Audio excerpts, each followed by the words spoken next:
Good morning. This is David Bennett, and this is Bitcoin And, a podcast where I try to find the edge effect between the worlds of Bitcoin, gaming, permaculture, podcasting, and education to gain a better understanding of all. Edge effect is a concept from ecology describing a greater diversity of life where the edges of two systems overlap. While species from either system can be found at the edge, it is important to note there are species in the overlap that exist in neither system, and that is what I seek to uncover. So join me in discovering the variety of things being created as Bitcoin rubs up against other systems.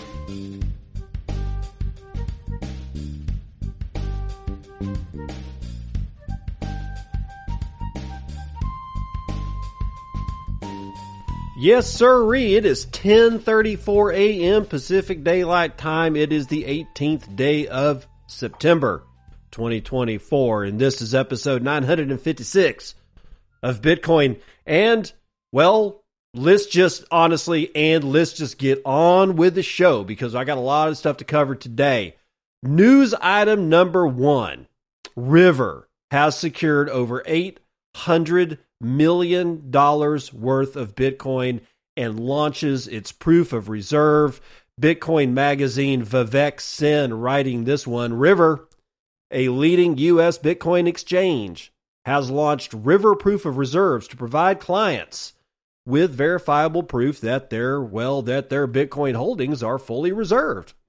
This sets a new transparency standard for the industry after recent failures of exchanges like FTX shook consumers' trust. River CEO Alex Leishman stated, quote, "River Proof of Reserves is about more than verifying our balances. It's about reinforcing River's commitment to integrity and long-term client trust. Our goal is to build unshakable trust with our clients. Proof of reserves is the gold standard for Bitcoin custody." He stated. That would be Alex Leishman. I just pausing to say that thank God it's not suit speak. It's a little flowery. That's okay. I don't mind flowery, but it's not suit speak. So thank you to Alex Leishman for not putting a tie on that suit speak. The new feature allows clients to independently confirm that River does indeed hold their Bitcoin in full reserve multi-sig cold storage. River currently secures over $800 million worth of Bitcoin for its clients, and according to Leishman, quote, "We're leading by example by proving every month that your Bitcoin is exactly where we say it is," end quote. After recent failures, he encouraged the industry to adopt similar transparency standards to rebuild trust. I got a problem with that statement. We'll come to it. The added transparency also prevents fractional reserve practices from destabilizing fiat currencies and leading to bank failures. If more Bitcoin exchanges prove full reserves, it could restore faith in intermediaries while stopping dangerous leverage in the system. Okay, I got the same problem with that statement too. Don't get me wrong, I like Alex. I think he's a good Joe. I like River. They're a good company. I don't think that it is up to the companies to restore trust in Bitcoin because Bitcoin lost no trust. Sure, you'll say, oh, well, yeah, it did because FTX and all these guys made it look bad. Okay, I'll give you that. I will. I'll concede that there is a how to say it, a credibility problem that is surface view only. Remember, this has nothing. The FTX and who was it, BlockFi or whoever it was that was all these other people in Alameda Research and all the rest of that raft of bullshit that was headed up by people who were unwilling to go the extra mile to be the barest minimum of ethical. All right, that's their problem. That is the human problem behind technology. It doesn't matter that the internet is the internet. The internet lost trust in a lot of people in the very, 1990 to 1995 through 1997 because there was a lot of scams on the internet. Are we still using the internet today? Yes.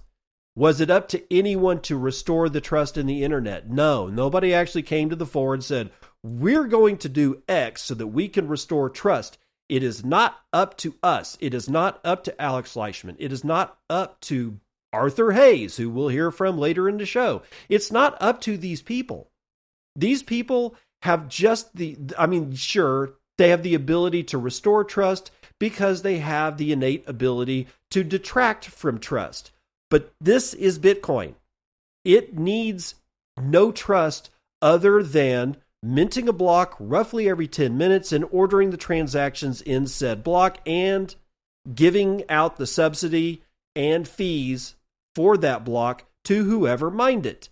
There has never been a breach of trust in the actual system itself. See, that's what I'm saying. It's like, where does he say, let's see, where I want to say, our goal is to build unshakable trust. Proof of reserves is a gold standard for Bitcoin custody. Yeah. It was something else. Something else he said. I can't remember. It's not that long of an article. Oh yeah, he encouraged the industry to adopt similar transparency standards to rebuild trust. No, you just need to adopt similar transparency standards so that you can act ethically and morally in the space. It is not anything more than that. All right? It's building on Bitcoin means building upon trust. Not obfuscating Bitcoin is up to you as a CEO or somebody who wants to build on Bitcoin or whatever. If you obfuscate any part of the ability for Bitcoin to be as transparent as it is, and it is about as transparent as can be, that's a human decision, right? And it has nothing to do with Bitcoin. Rebuild the trust in yourselves. That's the only thing that can be done here. Calling into question, even accidentally, which I'm sure that Alex Fleischman understands that there is no loss of trust in Bitcoin itself. We're talking about the view of the public. This is an important factor to understand. The people that will do well in this space will take their lessons from Bitcoin itself and move those lessons forward to their customers without changing the meaning of a thing. Those will be the people like River that have already done it, and Unchained Capital that have already done it, and the guys at CoinKite that have already done it. They're already taking the lessons of Bitcoin and just moving them forward and putting a face behind it. These people have lost no trust. And it is not up to them for the other people in the world to regain trust in yet another company that may end up being another FTX. Those people need to burn. I'm sorry, but there's no reason to worry about it. So Bitcoin is going to Bitcoin. It doesn't need anybody to help them. But some developers do need help. And in particular, these two developers from Samurai who have appeared together in court for the first time at Status Conference. Bitcoin Magazine, Frank Corva is writing. Today, Samurai wallet developers Kian Rodriguez and William Lonergan Hill, Lonergan Hill, appeared together in court in the Southern District of New York for a Status Conference. I've never heard of that before. This was the first time that the two made a public appearance together since the United States Department of Justice charged the two developers with conspiracy to commit money laundering and conspiracy to operate an unlicensed money transmitting business in April of 2024.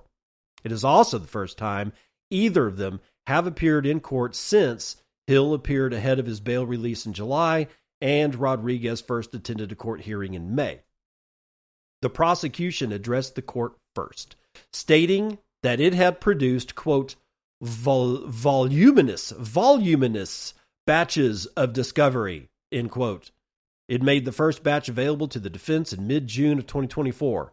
The batch featured business records, emails, social media account information, amongst other data. The second batch, which it made available to the defense in mid-August of 2024, featured data extractions from the devices that the Department of Justice seized from these two developers. The DOJ has extracted information from 15 of the 44 devices, seized from Rodriguez and 25 of the 27 devices seized from Hill. The prosecution notes, or rather, the prosecution also stated that it would produce a third batch of discovery containing a relatively modest amount of data soon, TM, and that it was prepared to proceed with trial.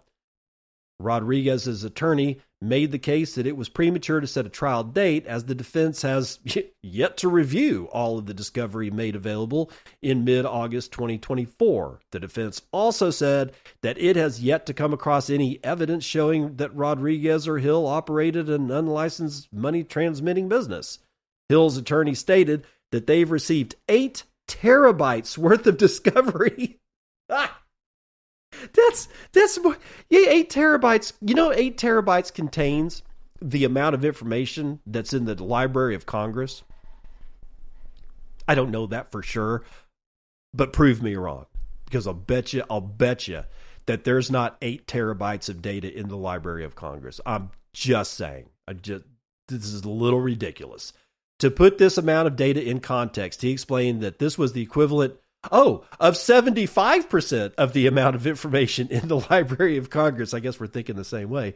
And that if one printed this information, one could stack the paper it was printed on to the moon and back 22 times, making the point that it would be hard to sort through and review. No, that's impossible, dude.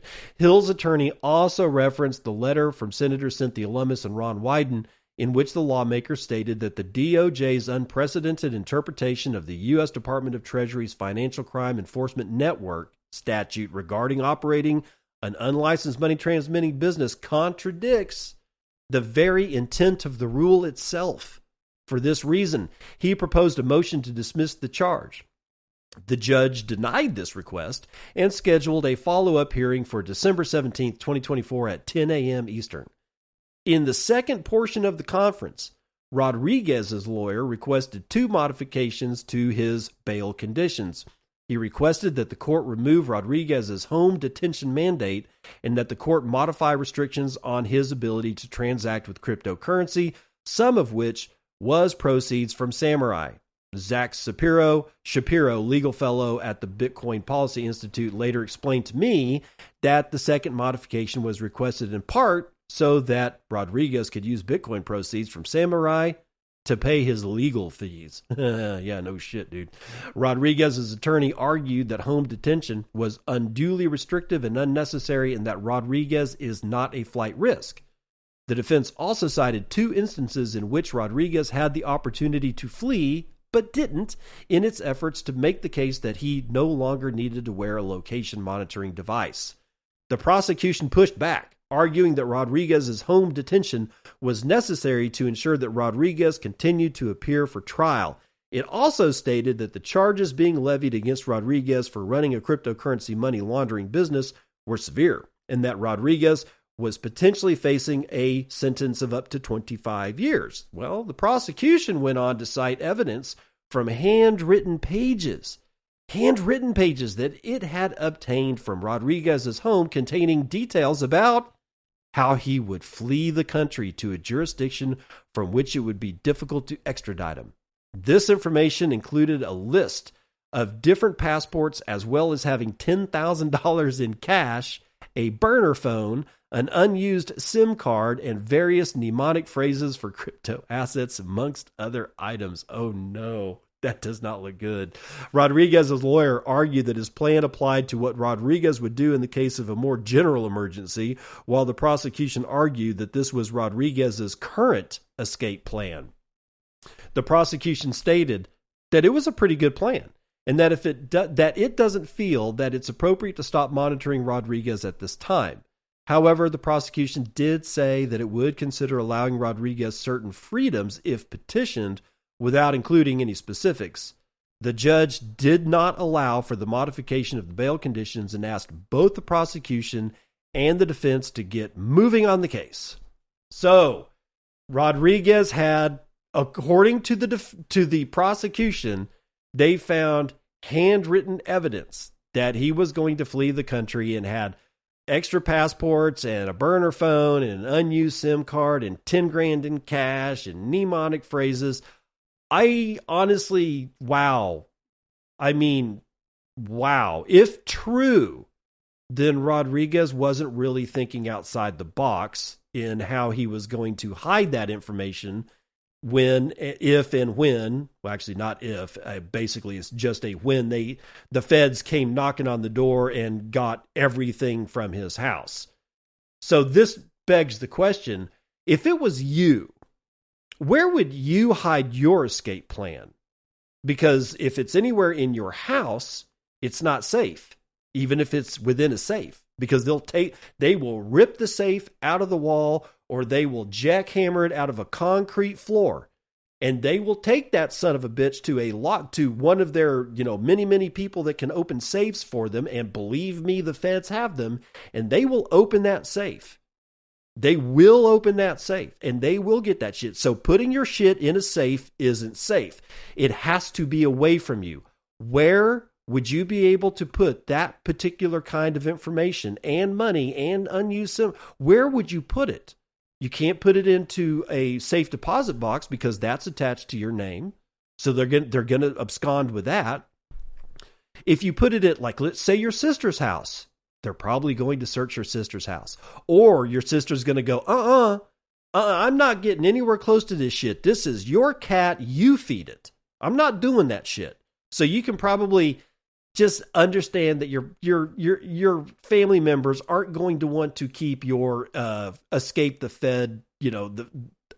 feds plan. Plus, it's not really right to put that shit on them in the first place. Do you dig a hole in your background or in your backyard in the ground? They're probably going to find that if it's on your property. So again, I'm just saying, after this show, think about it. Where would you keep an escape plan, extra cash, a burner phone? Where would you put it in a way that you would feel very, very safe that the feds would not find it if they come knocking on your door? I think it's an interesting question.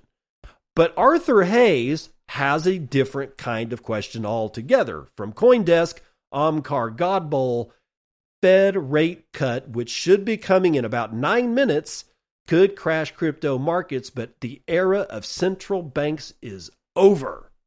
Again, according to Arthur Hayes, who was, by the way, the chief investment officer of Maelstrom and co-founder of BitMEX.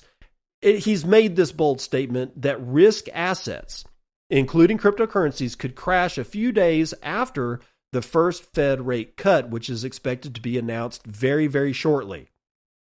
The Fed is expected to announce its first rate cut since 2020 later today, kicking off the so-called liquidity easing cycle that has historically boded well for Bitcoin. The impending rate cut, however, would add to the inflation problems and lead to yen strength, causing broad-based risk aversion, Hayes explained in an exclusive interview with CoinDesk. Quote, "The rate cut is a bad idea because inflation is still an issue inside the United States, with the government being the biggest contributor to the sticky price pressures.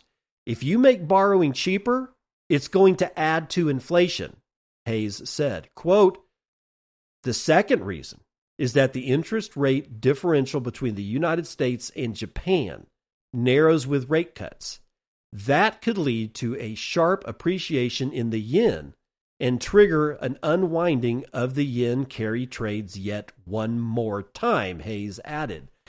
Markets got a taste of the destabilizing effect of the yen's strength and the resulting unwinding of the yen carry trades in early August after the Bank of Japan raised its benchmark borrowing cost to 0.25% from zero. Bitcoin fell from $64,000 to $50,000 within a single week. The USD JPY pair is the only thing that matters in the short term, Hayes said. Most analysts expect the BOJ to increase rates further in the coming months as the Fed takes the other route. The divergent policy paths mean that the yen could rally further, thereby forcing investors to square off long positions in risk assets financed by those JPY-denominated loans. Hayes sees interest rates in the U.S. falling all the way back to near zero levels from the current range of 5.5 to 5.25%. Quote, the initial reaction is going to be negative, and the central bank's response will be to do even more cuts to stem that crisis. So, I think that cutting rates is a bad idea, but they're going to do it anyway, and so they're going to go to zero very, very quickly, Hayes explained. Now there's a whole 4 paragraphs about Ethereum and Ether. I'm not reading them because it's a shitcoin. But Hayes admits that the era of central banking is over. Yeah, well, when one could hope. Over the past couple of years, Scottish market strategist Russell Napier has repeatedly said that advanced nation governments focusing on bringing down debt to GDP ratios have taken control of the money supply, and central banks are fast becoming irrelevant. Per Napier, governments will resort to targeted liquidity creations in sectors like manufacturing and reindustrialization while keeping inflation elevated. Hayes believes the same and sees it as a positive development for the crypto market. Quote, I 100% agree with that prognosis. The era of central banks is over. The politicians are going to take over and tell banks to create liquidity in specific sectors of the economy, Hayes quipped. Quote, so you're going to see soft and hard capital controls in different locations, which means that crypto is the only asset that you can own that's globally portable and gets you out of that system, Hayes added. Okay. It's not that I disagree. However, declawing the central banks of the world, you could get yourself assassinated for doing shit like that. Ask Kennedy. Ask a lot of United States presidents that have had their mitts into fiddling around with the central bank after 1913. Right? Even before that, when we had one of the first 2 central banks that were very, very short-lived entities in the United States before the Federal Reserve Act of 1913, there was Thomas Jefferson. He didn't want a central bank. He argued with Hamilton time and time again about central banking being bad, and he did his level best and succeeded in scuttling the very first central bank, and guess what? An assassination attempt was made on his life. Kennedy was going to introduce hard money again. They killed him very quickly after that. So I wouldn't so blithely think that, central banking is over. But here's the other thing that I was thinking about while reading this. Think of Ukraine and think of the forever wars in Iraq, Afghanistan. Then we had the whole thing. I mean, the Middle East has basically just been a shitstorm forever, but it really got bad after 9/11. But it wasn't exactly a stable situation when Bush the first was in power, and we did that whole Desert Storm thing, or Desert Shield, where we were doing like Saddam Hussein and had invaded Kuwait and all that kind of stuff, because that was before the Twin Towers fell. So here's what I wonder. You got the people that came in to rebuild those countries, or that were, basically like contractors for the United States government military during those conflicts, are the same people. Halliburton, BlackRock, Brown and Root, all these guys get these contracts. There has been talk about how it is that we're going to rebuild Ukraine, even though that conflict is nowhere close to being over. It's going to be Brown and Root and BlackRock and Halliburton, Schlumberger. I don't even know if they exist anymore. But I mean, so here's what I'm wondering. I'm starting to think about this thing about governments taking control of the currencies, right? Resort to targeted liquidity creations in sectors like manufacturing and reindustrialization. What does reindustrialization actually mean? Well, it could definitely mean rebuilding from a rebelized state, rubble, like think of, rubble, like a whole bunch of torn up and blown apart concrete. Rebelized countries like Ukraine, because they're not exactly doing well, right? To reindustrialize it. So now, maybe these forever wars have just simply been, and you're going to say, well, duh, I know. But when you put it into words, it's sort of like casting a spell. It makes it real. It brings the thing to life. So this entire set of wars, these forever wars, have nothing to do with an actual conflict. It is finding a reason to destroy as much shit as you can so that you can create money to rebuild it, so that you have a reason to create money to rebuild it. What's that reason? That's the marketing arm of the United States government, which is Madison Avenue in New York. It's the advertisers. It's CNN. It's all the marketing guys. It's all your media guys. It's the guys saying, they were throwing babies from the incubators. We have to do this. And it was a fucking lie. But it was done to create money. It was done to have a reason to create money. And we bought into the reason to create all this money. That's all this is. These wars, they're not wars. These are conflict-based credit creations. That's what this shit is. Now, it is 11 o'clock p.m. straight up. Maybe by the time I get to running the numbers, we'll know what the Fed has done. So let's run those numbers.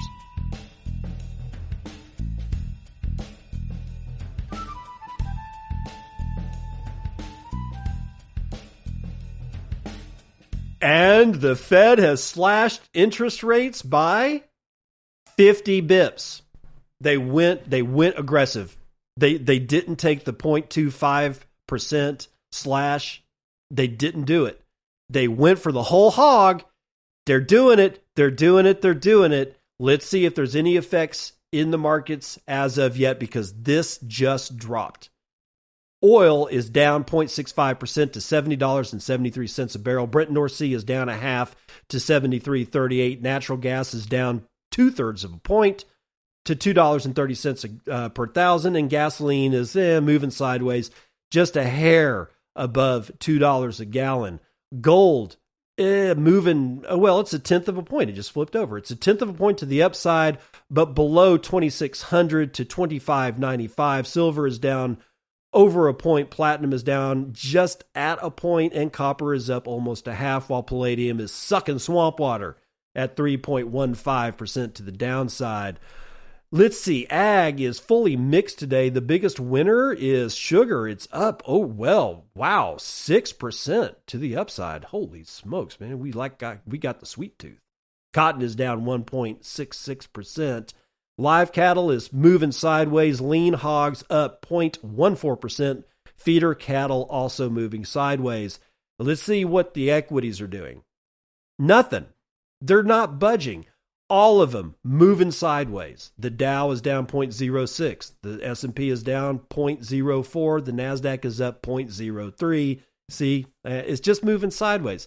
There's absolutely no action. Not yet. Anyway, we'll have to let the markets figure this shit out. Okay. $60,700 is the price of one Bitcoin. That is a $1.2 trillion market cap. And we can purchase 23.4 ounces of shiny metal rocks with our one Bitcoin, of which there are 19,755,633.62 of. Average fees per block have risen a tad, 0.06 BTC in fees on average on a per block basis, and there are 101 blocks carrying a measly 183,000 unconfirmed transactions waiting to clear at high priority rates of 7 sats per VByte. Low priorities are 6 sats per VByte. Mining hash rate is at 661.7 exahashes per second. From my interview with Tomek from Albi, that was Bitcoin and episode 955, I've got the following boosts. Satoshi Land with 1221. Ooh, it's a palindrome boost. Dude, this was such an interesting and important episode. Appreciate it a lot. You're welcome. I'm glad you enjoyed it. Nostr Gang with 100 says, I am a super gigantic fan of Albi. If anyone listening is in need of an invite, please do reach out. I'd be happy to help. The Wild Hustle with 1,000. Thank you, sir. No, thank you. Paul Allen with 1,000 says, quote, every time I show someone something, it doesn't work, end quote. Tomek must be my brother from another mother. Yeah, I think we all have that issue, man. Let's see here. Jamosi. Oh, sorry. Jam Aussie with 500 says, my first listen on the Fountain app. God's Death with 537 says, thank you, sir. Had a hard time hearing you on this one. Yeah, I ran it through compression, and the when I was monitoring it before I actually rendered it down, it sounded fine. But when I went to the actual rendered show, my voice is definitely down in the background. So I'm not sure what occurred. I'm going to try. I've saved that episode. I'm going to try to re-render that thing and put the new audio up. But it may not work. I'm not exactly sure what the hell happened there, but God's Death, my apologies, my brother. Bitcoin Sandy with 500 says, can finally send a boost to you. Slowly does it. Yeah, Wartime with 333 sends a fire emoji, and that's the weather report.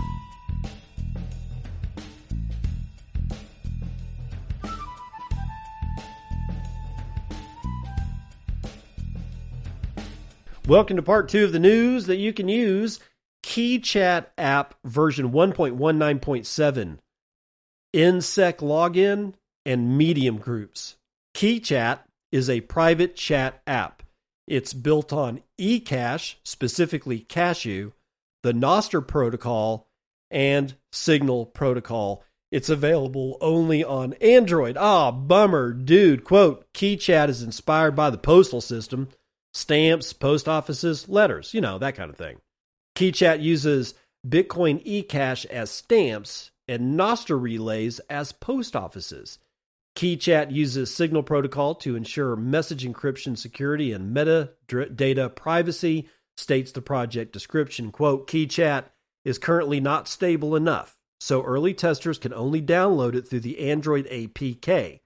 We are working on making it stable, and then we will add it to the iOS and Android app stores, added the developers. So what's new? You can log in with your nostr InSec.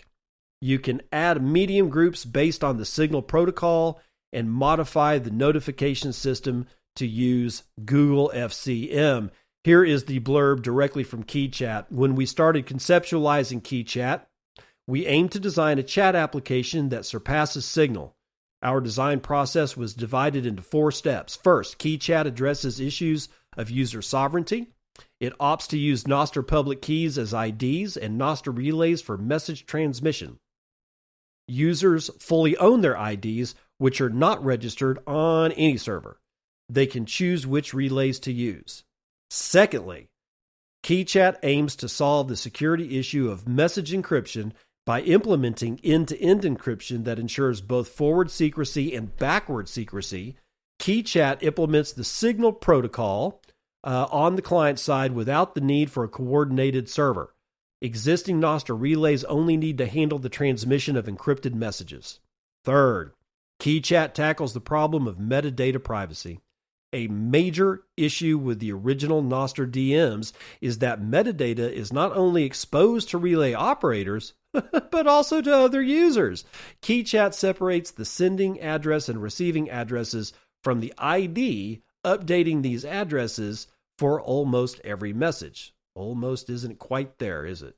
Thus, each Keychat message is nearly independent. Okay, they're getting close. They're closing in on it. And lastly, Keychat addresses the issue of user payments and relay charges. Since each message is not linked to an ID, traditional payment models are not feasible. Initially, we thought of having relays issue one-time anonymous access tokens that users could purchase and use for anonymous pay-per-use. Later, we realized that using Bitcoin eCash as postage for messages would be a better solution. Yeah, I agree. Ultimately, we designed a chat application where users maintain sovereignty, messages are securely encrypted, metadata privacy is preserved, and the economic model is straightforward and reliable. So there you go. Now here's what I want to see. Instead, for all you guys that are developing clients, instead of trying to figure out how to make sure that DMs work on nostr, because they kind of don't, Instead, how can you have a sidebar of like, and I mean, when I mean sidebar, I mean, I'm looking at a website, the graphic user interface of a website, have like the ability to click a button that says DMs or messages or whatever it is. And when it takes me over there, I'm not interacting with your client's interaction with the nostr protocol. Instead, you're leveraging Keychat. Just drop it in there. Is it possible that Keychat is modular enough that you can just have it like you're calling up a library? Something like that. I know I'm not a programmer, so when I say things and you are a programmer and you go, you don't know what the hell you're talking about, I will be the first to admit that. Okay. So take what it is that I'm saying and figure out a way to retell that story so that the following happens. I'm using Coracle. I send a kind one note. I say, good morning. And somebody writes back and says, oh, hey, good morning. I sent you a DM. And then I go click DMs or messages or whatever. And no longer am I actually looking. I'm still in Coracle, but I'm not leveraging the way that I'm not leveraging Coracle's leverage of the nostr protocol. Inside of Coracle, I'm now leveraging Keychat directly. That's what I'm trying to get, because there's no reason to rebuild this wheel. There's just no reason to. If the guys over at Keychat can figure this shit out, then how does every single client just drop that shit into their client so that the DM situation is just solved and we can use DMs on whatever client that we want? That would be nice. That would be really nice. Okay? I mean, if I'm wrong and it's impossible, let me know in the boostograms. Tell me how I suck, whatever it is. But I honestly don't think that I'm wrong. I think that what I just suggested very much could be done. And as Keychat gets better and better and better, then maybe nobody else really needs to rebuild the whole DM part of nostr, and we can start building other things because God knows we need them. Now, over to Bhutan, which I never really talk about, but the Kingdom of Bhutan holds 13,029 BTC that has been made from Bitcoin mining operations. They didn't just buy it, they mined it. Now, I did talk about Bhutan last week, or maybe possibly Monday, but all I said was that they had, I think I mentioned that they had twice as much Bitcoin as El Salvador, given the number that I saw, which was somewhere around that Bhutan held 7,000 Bitcoin and change, something like that. Well, now it's up to 13,000 Bitcoin, which is a hell of a lot more than twice as much as El Salvador. What the hell is going on in the Himalayan Kingdom of Bhutan? Well, let's find out. These 13,000 Bitcoin holdings come from Bhutan mining operations carried out by the Kingdom of Bhutan's investment arm, Druk Holdings. Bhutan is the fourth largest government with Bitcoin holdings on our platform, with over $750 million in BTC. Unlike most governments, Bhutan's BTC does not come from law enforcement-based asset seizures, but from actual Bitcoin mining operations, which have ramped up dramatically since early 2023, said the surveillance firm. In May of 2023, Druk Holding and Investments partnered with BitDeer to develop a carbon-free Bitcoin mining operation in the country. In April, the parties revealed plans to expand their mining capacity to 600 megawatts. Bhutan's abundant hydropower resources makes it perfectly suited for Bitcoin mining operations, and you can track Bhutan's Bitcoin holdings here, and they send you directly over to Arkham Intelligence, and I need to bookmark that so that I don't lose it, because I was looking for it yesterday, and I never could actually find it on arkhamintelligence.com. And let's see what their balance history looks like. I'm just kind of going to go for the last month, last 3 months. We'll go all. So, yeah, they actually had a sizable, they had $150 million worth in their balance history back in 2021. Yo, damn. Let's see how far back, when was it? When did they have zero? Man, all the way back in March of 2021, the Kingdom of Bhutan had $150,000 worth of Bitcoin. And now they had a peak of $936 million in Bitcoin, but since the price has come back down as of late, they are sitting at a price of, what do they got? 700, and Royal Government of Bhutan and BTC alone has $790 million worth of Bitcoin. Wow, that is impressive. What's not impressive is that they also hold a handful of shit coins like Matic and INS, and for God, I don't know why, but Sandcoin. Why do you have Sandcoin? Oh, for whatever. Anyway, so the point is, Kingdom of Bhutan has been mining the living shit out of Bitcoin all on their own with their own operations. They haven't bought Bitcoin. They haven't seized any Bitcoin. El Salvador, they had to buy Bitcoin. They didn't mine that Bitcoin. They also didn't seize it as far as I know. So they were just converting fiat currency into Bitcoin. But the Royal Government of Bhutan, they actually mined this Bitcoin. They didn't seize it and they didn't buy it. That means that their mining operations is impressive. And you're talking about a Himalayan kingdom. We need to watch Bhutan a lot more carefully than we have been watching Bhutan. Now, Cathedra Bitcoin. These guys are doing the opposite of Bhutan. They're shifting their focus away from Bitcoin mining to Bitcoin acquisition strategies. Interesting. After 7 years in the mining business, Canadian Bitcoin miner Cathedra is altering its focus. The company is now shifting to develop data centers and plans to use the profits to purchase Bitcoin instead of mining it. They're going for the AI angle, I'll bet. The publicly traded company cited unpredictable profit margins as the main cause behind the change in strategy. Quote, the last 3 years have demonstrated to us that Bitcoin mining is not a reliable way to grow shareholders' Bitcoins per share.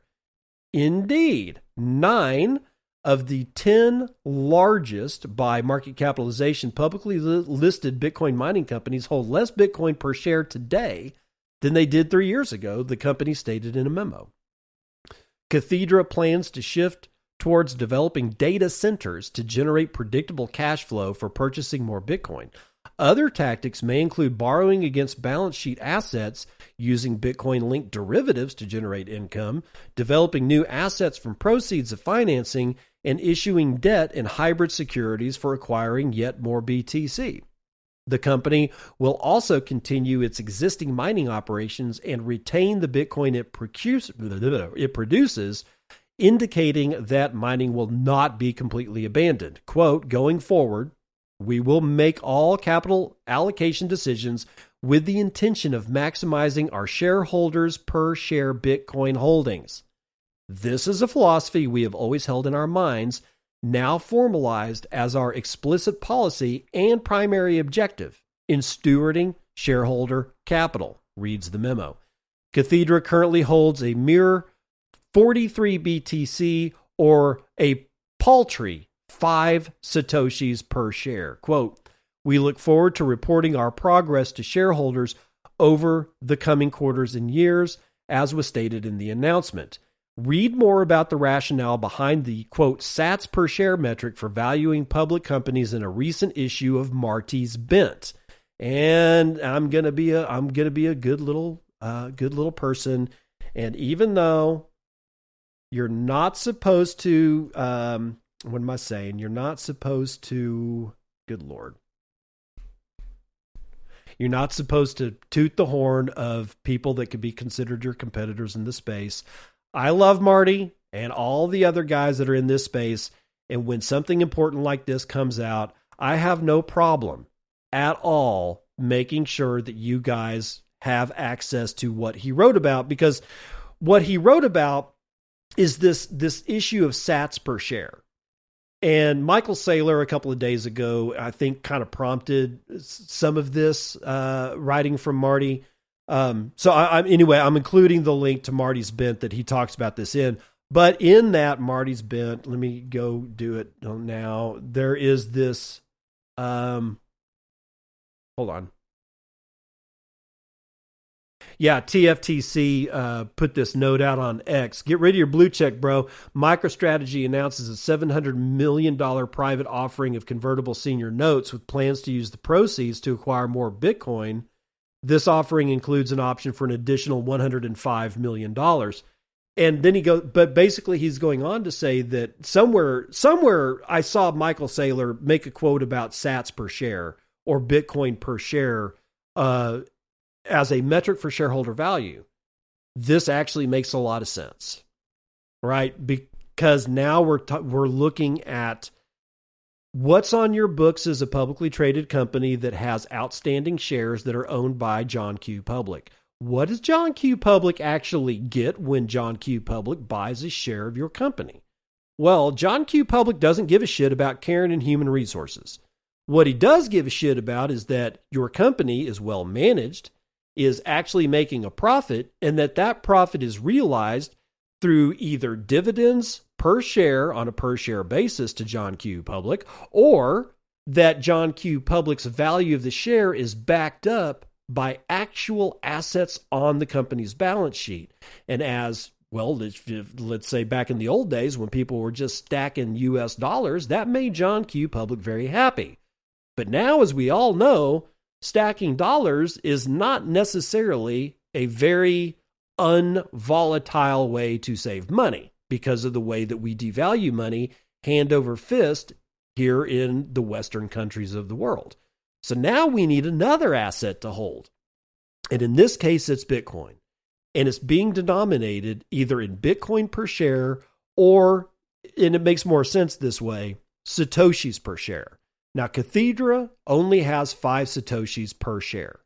Now, let's say they start saying in their next quarterly report that they release, if that's what they do, I'm not sure. They say that they've increased from 5 Satoshis a share to 11 Satoshis per share. Well, all of a sudden, we've got a pretty solid metric that we can go by. Is Bitcoin volatile? Sure. Is it as volatile as the United States dollar? I think an argument could be made that it is so. But Bitcoin itself is not actually volatile itself. It's volatile as compared to fiat currencies, and it is most compared to the US dollar, which has, in my opinion, the most volatility because we keep devaluing it. However, we can project that volatility as always going down. It's losing value. And it's been consistently losing value since 1913. In that case, if you just mentally decouple the value of a Satoshi being reflected by a certain amount of United States dollars or percentages thereof, then all of a sudden you have one of the most non-volatile and stable assets of value that you can book on a balance sheet. Kind of an interesting way to think about this. So Cathedra, we're going to have to watch out for that one and see what they actually do. Now, moving on to the Human Rights Foundation, Bitcoin Development Fund has granted 10 Bitcoin to 20 projects worldwide. That is interesting. So who got it? African Bitcoiners got some. Stratosopher, which is a Bitcoin core developer working on P2P network privacy. Coracle, all right, my buddy Hodlbod got funded from a different source other than OpenSats. This is good news. Congratulations, Hodlbod. I'm going to take you out for a beer. Harbor got some. The 256 Foundation is an organization working to advance free and open source mining ecosystems in Bitcoin. Kiveclair, Jeff Gardner, Silentium, BTC Shul, Etta Wallet, Ricto, I can't pronounce that name, the last name. Yes Bitcoin Haiti, a grassroots Bitcoin education organization in Haiti, got some. Bitcoin in Indonesia got one. Bitcoin Plus Plus, the TabConf, Baltic Honey Badger, thank you. And LaBitConf and Decentralizer are also other annual Bitcoin conferences, but those occur in Argentina, so that's good. And then the SatsConf, which is South America's largest Bitcoin conference, and it is held in Sao Paulo. Solidarity Summit is the last on the list. It's a Vienna-based event by Hagar Issa for political prisoners and human rights advocates. Thank you to the Human Rights Foundation for moving outside of human rights, because I think the Human Rights Foundation understands that, people like Hodlbod, who's developing Coracle, while they're actually working on a nostr client and not directly working on human rights, Hodlbod is indirectly working on human rights because he's allowing, by building Coracle, allowing people that may need to communicate with each other, that may at this time in place not be able to communicate with each other, he's making it possible. And therefore, he's working for human rights as a side effect of working on nostr. So again, thank you, Alex Gladstein, who's I think the CTO, or he's Chief Strategy Officer at Human Rights Foundation, I believe. And if anybody is behind making this happen, it's definitely going to be Alex Gladstein. So thank you, Alex, for doing that. Let's see. We did that one. Redio. This is the last one up. This is interesting. This is about Wavelake. Do you not know what Wavelake is? If you want to go directly support people that make music, you're not going to do it on SoundCloud. You're not going to do it on Spotify. You're going to have to go to value for value enabled things like Wavelake, Wavelake. Now, they've added a value time split block generator directly to the Wavelake site to hopefully make things a bit easier for music podcast makers. Just click on the share button on any track page to get the template. Hope that saves you some hair pulling. Bitpunk.fm. Okay, so what does this mean for me? It was the case that if I wanted to give value to an artist and I put their song on my podcast, I had to jump through quite a bit of hoops. I had to ask you to boost only during that section of the song, or to go and click the link and go directly boost them, and that's a lot of friction. Now, I have not tried this out, so I may be talking out of my ass. But if I take this value time split template and I drop it into my podhome.fm that's the people that host my podcast. So after I record this, I'm going to upload it to Podhome. I'm going to put all the show notes in. I'm going to set the chapters. I'm going to do the transcript. I do it all in Podhome, right? For the one low price of, I can't remember, but it's definitely comparable with what I was paying for SoundCloud, which didn't have any features. In either event, I have a value for value tab in Podhome that lets me do where I set how many Satoshis I get versus like Tomek. Like yesterday, I put Tomek in as a 49% split. So for anybody that's listening to the Tomek interview, when you boost that show, 49% of all your sats are going directly to Tomek's wallet, because I was able to drop his Get Albi wallet address directly into Podhome, the value for value tab. It's so easy. It's so easy. And I never touch those sats. They go directly to him. They don't pass through me. They go directly to Tomek. Now, but down there in that same tab is something that says time split. So I'm thinking, this is what I want. I want to be able to drop the value time split that I get from Wavelake for the song, drop it into the value time split, and be able to set the start time and the end time directly in podhome.fm. And then I take the actual WAV file of the song and drop it into my editor between those two time splits, or between those times. And that way, whenever you're listening to the song, without doing anything, all you got to do is hit the zap button, and I get none of the zaps. It goes I could set it to where I could get a percentage if I wanted to, but I wouldn't do that. They 100% go to the artist.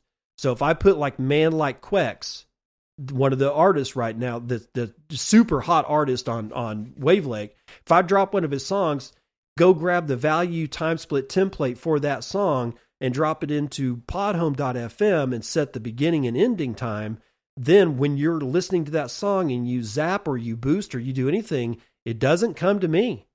It goes directly to man like Quex. This entire value for value ecosystem is going to trash almost all legacy media. Books, encyclopedias, record producers like RCA and Sony and all those guys. If RCA is still even around as a record label, they're all gone. They're all dead. They just don't know it yet. They were actually dead before Lars Ulrich, the drummer from Metallica, got up, put on a fucking suit, and went and bitched and moaned and cried in front of fucking Congress. The very, quote, man that Metallica had been writing about as evil for years. Here we have this guy tucking his tail between his legs and saying, we need fuel for our Learjet. We're losing money because of LimeWire or Napster. That was in the 90s. They thought they won by closing down Napster. And all it did was two things. One is it put everybody in the music industry and, by extension, the media in general industry on life support. And all those people that were put on life support don't know that they're on life support. They have not been told by the doctor that they're dying and that they need to go get their affairs in order. They have not been told this. All right, so second, let's just, for seconds, hold on, where's my thing? For seconds, well, I lost my train of thought. I'm just saying they're on life support. They're already dead. The doctor hasn't told them to get their shit in order. And that was in the 90s. And they closed down Napster and everybody thought everything was okay, or at least in that industry. But now, once Bitcoin came around, it completely threw a protective wall up.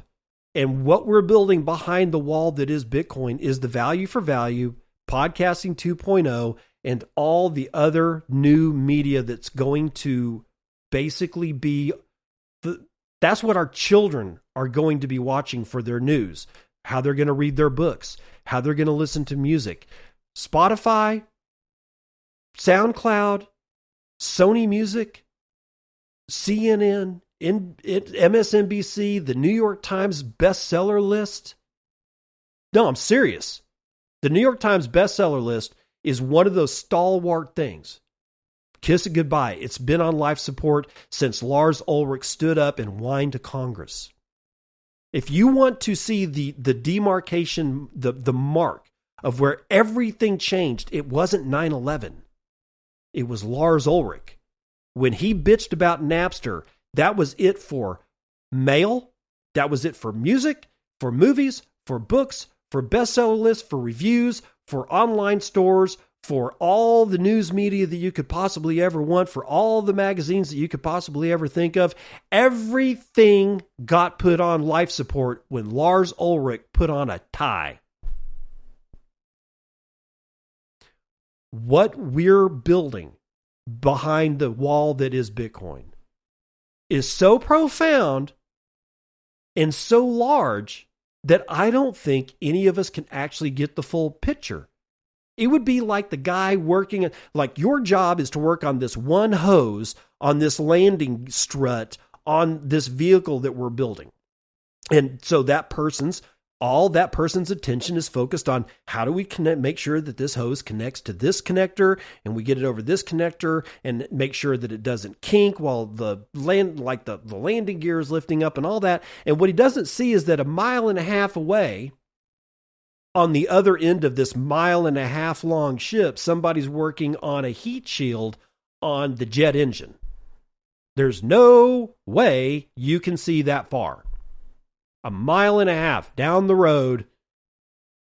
I'm talking about an immense project. We are all engaged in this immense project, and none of us can see.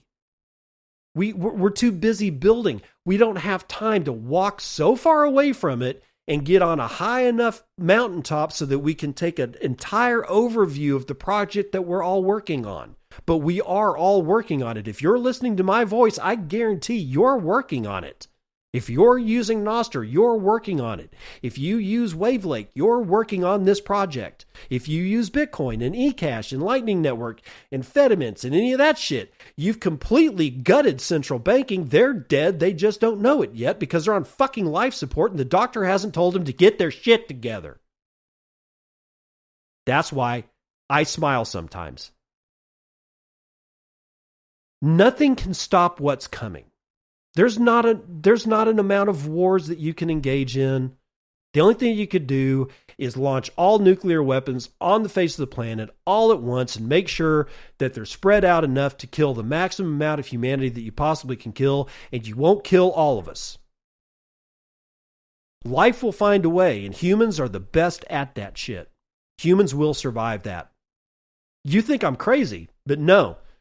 I'm a biologist at heart. I know the power of life. I certainly know the power of human beings.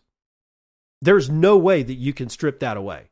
There is no way that you can tell me that there's no way that a whole bunch of people that has enough genetics to be able to rebuild the human infrastructure, the actual biological infrastructure of humanity, can't live in a cave for 150 fucking years and figure out how to generate electricity, how to grow plants, how to make light. There's no way you can tell me that it's not possible. I will laugh at you, and you can come up with anything that you want to come up with to prove me wrong, and you will have no evidence to the contrary of what I say right now. All it would do is hold us back for 1,000 years. And we'll have to contend with the same bankers that also have underground bunkers and, 150 years worth of food. If that's what they do, I don't know. We conjecture about that shit all the time, but I don't know. I've never met any of these guys, so I don't know if they've got like some kind of, trillion-year plan in the, in the belly of the beast if shit hits the fan. I don't know. I do know that they'll survive and will survive. The plebs and the elite will all survive. It'd be better if that shit didn't happen, because if it doesn't happen, then the elite, they're all on life support. Again, the doctor hasn't told them to get their affairs in order. We already won. They don't know it. We don't know it, because the immensity of what I'm describing here is too large for any one person to see. About the only thing that we have right now is to be able to go to somebody else and have a lunch break with them that's working on some part of the project and have them describe what it is that they're doing, and then you'd have to visualize what those two pieces of information mean, and then try to extrapolate and visualize the entirety of the project. Good luck. You won't do it. And we start adding stuff like permaculture in, and people who are figuring out that the food system is jacked and that we're being fed poison all this time. And all of a sudden we start going back to our roots and we start thinking about, maybe I do have time to learn how to garden.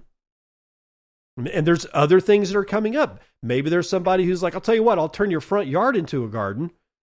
I'll do that as like a lawn service. You pay me $50 every time I come out. I'll harvest some of your food for you. I'll leave it on a straw thing. I'll take $50 and 10% of the harvest. And maybe I'll use that for my own food, or maybe I'll sell it at a farmer's market. There's that idea. I'm just saying the project isn't just Nostr. It's not just Bitcoin. Bitcoin is providing us a huge shield like the Wall of China to be able to get our shit together behind this wall. And that way, if they ever break through the wall or we decide to take the wall down ourselves, it won't matter. We'll be too strong. And yeah, sure, this entire thing that I'm just talking about right now simply came out of the fact that Radio on Nostr drops a note about the value time split template being added to Wavelake, which is a very, very small, infinitesimally tiny music place that artists can put their music up without BMI and ASCAP and Sony getting in their way. And in comparison to BMI, ASCAP, and Sony, that's so minuscule as to be a flea on a gnat's ass. It doesn't matter. I see the growth. I see what it was versus what it is now. And given that, I can extrapolate where it's going. Nothing stops this train. So you're either on the train and can't be stopped, or you're off the train and watch what that train will do, yet get left behind, or, God forbid, you're a Lars Ulrich bastard wearing a suit and tie standing on the tracks in front of the train, and you know what's going to happen to Lars. I even like Metallica, right? I kind of do. But after that scene of Lars Ulrich in Congress, I kind of lost all my respect for him. I still like the music, but I can't really respect Metallica anymore, not since the 90s. Okay, so rant over, but be happy. We're building the spaceship that's going to get us way away from this thing, and we never have to leave the planet. And even if we did, I'd see you on the other side. This has been Bitcoin and I'm your host, David Bennett. I hope you enjoyed today's episode and hope to see you again real soon. Have a great day.